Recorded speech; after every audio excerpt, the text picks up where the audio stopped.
راہ دین کی۔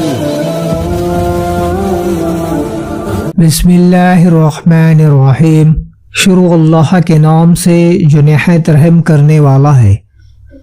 السلام علیکم ناظرین، امید ہے آپ سب خیریت و عافیت سے ہوگے۔ اللہ پاک سے دعا ہے اللہ پاک آپ کی جائز خواہشات کو پورا فرمائے، آمین۔ تمام ناظرین کو راہ دین چینل میں دل کی گہرائی سے خوش آمدید۔ حضرت موسیٰ اور خضر کا واقعہ۔ حضرت موسیٰ کی زندگی کے واقعے میں ایک اہم واقعہ اس ملاقات کا ہے جو ان کے اور ایک صاحب باطین کے درمیان ہوئی، اور حضرت موسیٰ علیہ السلام نے ان سے تکوین دنیا کے کچھ اسرار و رموز معلوم کیے۔ اس ملاقات کا ذکر تفصیل کے ساتھ سورہ کہف میں کیا گیا ہے، اور بخاری میں اس واقعے سے متعلق کچھ اور تفصیل سے ذکر آیا ہے۔ بخاری میں سعید بن زبیر سے روایت ہے کہ انہوں نے عبداللہ بن عباس سے عرض کیا ہے کہ نوف وقائلی کہتا ہے کہ موسیٰ بنی اسرائیل کے موسیٰ نہیں ہے، یہ ایک دوسرے موسیٰ ہے۔ حضرت عبداللہ بن عباس نے فرمایا، خدا کا دشمن جھوٹ کہتا ہے۔ مجھ سے ابی بن کعب نے حدیث بیان کی ہے کہ انہوں نے رسول اکرم صلی اللہ علیہ وسلم سے سنا ہے، ارشاد فرماتے ہیں کہ ایک دن حضرت موسیٰ بنی اسرائیل کو خطاب کر رہے تھے کہ کسی آدمی نے معلوم کیا کہ اس زمانے میں سب سے بڑا عالم کون ہے۔ حضرت موسیٰ نے فرمایا، مجھے اللہ نے سب سے زیادہ علم عطا فرمایا ہے۔ اللہ تعالیٰ کو یہ بات پسند نہ آئی اور نہ ان پر اتباع ہوا کہ تمہارا منصب تو یہ تھا کہ اس کو علم الہی سے سپرد کرتے اور کہتے واللہ عالم، اور وہی نازل فرمائی کہ جہاں دو سمندر ملتے ہیں مجموع بحرین، وہاں ہمارا ایک بندہ ہے جو کچھ معاملوں میں تم سے بھی زیادہ عالم و دانا ہے۔ حضرت موسیٰ نے عرض کیا، پروردگار تیرے اس بندے تک پہنچنے کا کیا طریقہ ہے؟ اللہ تعالیٰ نے فرمایا، مچھلی کو اپنے توشے دان میں رکھ لو، پر جس جگہ وہ مچھلی گم ہو جائے اسی جگہ وہ آدمی ملے گا۔ حضرت موسیٰ نے مچھلی کو توشے دان میں رکھا اور اپنے خلیفہ یوشع بن نون کو ساتھ لے کر مرد صالح کی تلاش میں روانہ ہو گئے۔ جب چلتے چلتے ایک مقام پر پہنچے تو دونوں ایک پتھر پر سو گئے۔ مچھلی زندہ ہو گئی اور وہ جبل سے نکل کر سمندر کے طرف چلی گئی۔ مچھلی پانی میں جس حصے پر بہتی گئی اور جہاں تک گئی اس پانی پر ایک جم کر ایک چھوٹی سی کھڈی کی طرح ہو گیا۔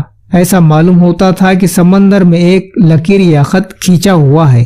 یہ واقعہ یوشع بن نون نے دیکھ لیا تھا کیونکہ وہ حضرت موسیٰ علیہ السلام سے پہلے بیدار ہو گئے تھے، مگر جب حضرت موسیٰ بیدار ہوئے تو ان سے ذکر نہ کر سکے، بھول گئے، اور پھر دونوں نے اپنا سفر شروع کیا۔ وہ کچھ دن رات آگے بڑھتے ہی گئے۔ جب دوسرا دن ہوا تو حضرت موسیٰ نے فرمایا کہ اب تھکن زیادہ محسوس ہونے لگی ہے، وہ مچھلی لاؤ تاکہ ہم اپنی بھوک مٹائیں۔ نبی اکرم صلی اللہ علیہ وسلم نے فرمایا، حضرت موسیٰ کو اللہ تعالیٰ کی بتائی ہوئی منزل مقصود تک پہنچنے میں کوئی تھکن نہ ہوئی تھی، مگر منزل سے آگے غلطی سے نکل گئے تو اب تھکن بھی محسوس ہونے لگی۔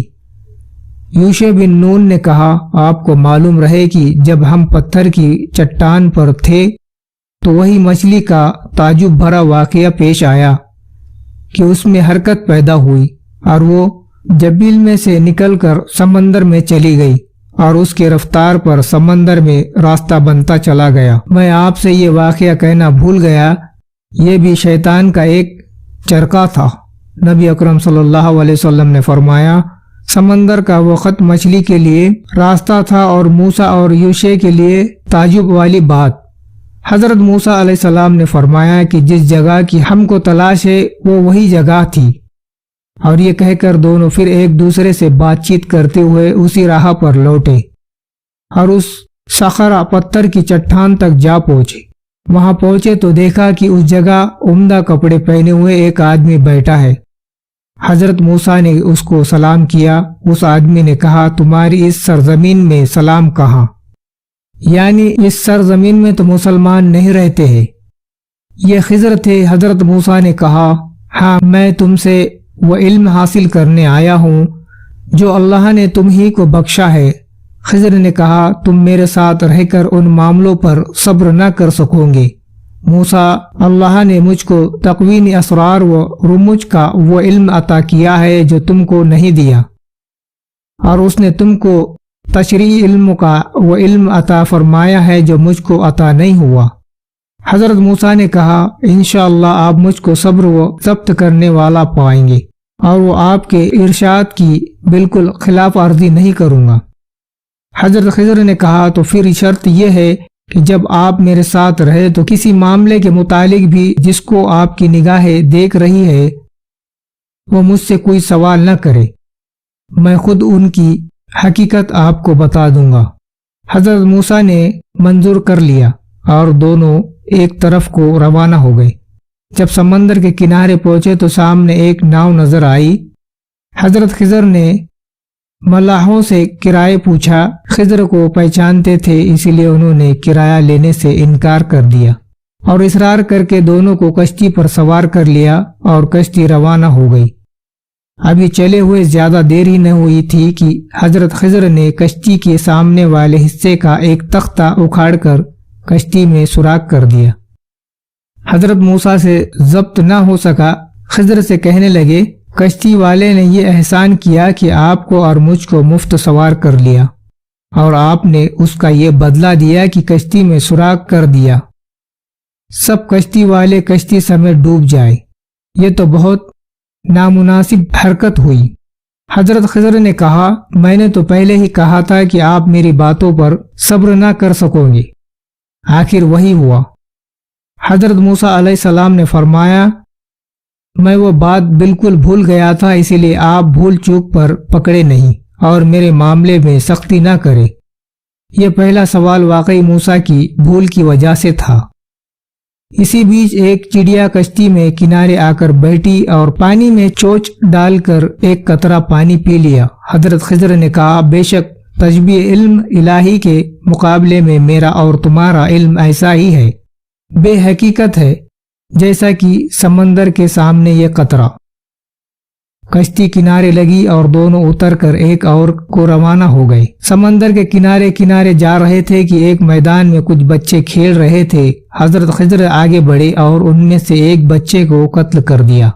حضرت موسیٰ علیہ السلام پھر صبر نہ کر سکے، فرمانے لگے، ناحق ایک معصوم جان کو آپ نے مار ڈالا، یہ تو بہت ہی برا کیا۔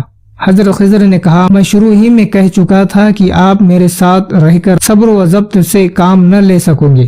نبی اکرم صلی اللہ علیہ وسلم نے فرمایا، چونکہ یہ بات پہلی بات سے بھی زیادہ سخت تھی، اسی لیے حضرت موسیٰ علیہ السلام پھر صبر نہ کر سکے۔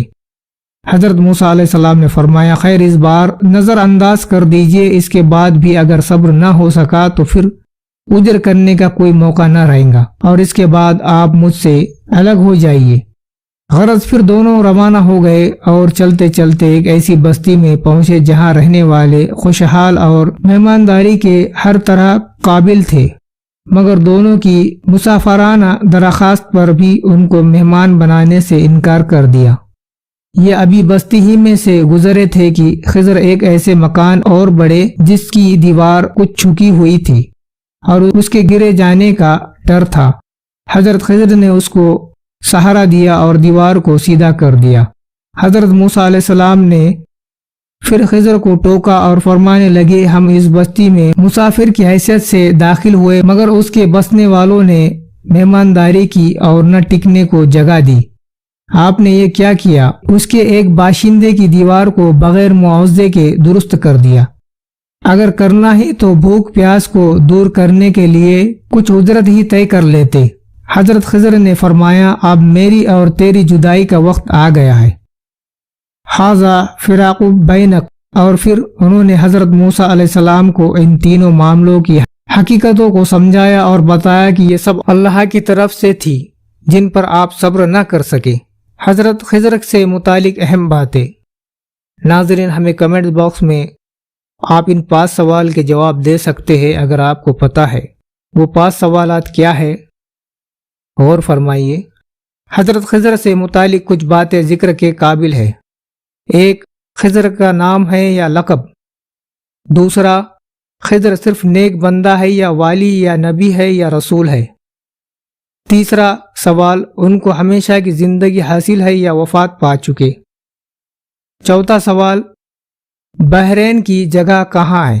پانچواں سوال، حضرت خضر کا مقام مرتبہ کیا ہے؟ تو ناظرین، مجھے دیجیے اجازت۔ السلام علیکم، اللہ حافظ۔